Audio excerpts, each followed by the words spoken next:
ఇవాళ ఆంధ్రజ్యోతి ఇవన్నీ కూడా ఎంత దారుణంగా వ్యవహరిస్తున్నాయో మీకు తెలుసు.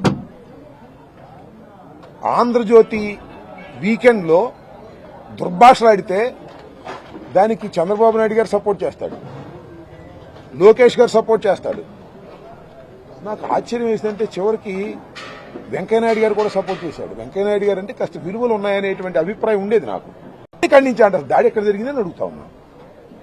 నేనున్నాను ఆంధ్రజ్యోతి ఆఫీసు ముందు, నా మీద కూడా కేసు పెట్టారు. దాడి ఎక్కడ జరిగింది? నిరసన చెప్పేటటువంటి కార్యక్రమం చేశాం, స్లోగన్స్ ఇచ్చాం. అది దాడి అని ఎవరో చెబితే వెంకయ్యనాయుడు గారు ఖండించడం, దాన్ని వేరే రకంగా మాట్లాడటం చూసి నాకు కాస్త బాధేసిందని కూడా ఈ సందర్భంగా మనం చేస్తాం. ఎందుకంటే ఈ రాష్ట్రంలో చాలా పెద్ద నాయకుడు, ఉపరాష్ట్రపతిగా పనిచేసినటువంటి వెంకయ్యనాయుడు గారు ఈ విధంగా మాట్లాడటం అనేది చాలా బాధాకరమైనటువంటి అంశం. తెలుసుకోకుండా మాట్లాడాడో తెలిసి మాట్లాడాడో నాకు అర్థం కాలేదు, కానీ ఆయన ఒకసారి పునరాలోచించుకోవాలని కూడా ఈ సందర్భంగా నేను చెప్పదలుచుకున్నాను.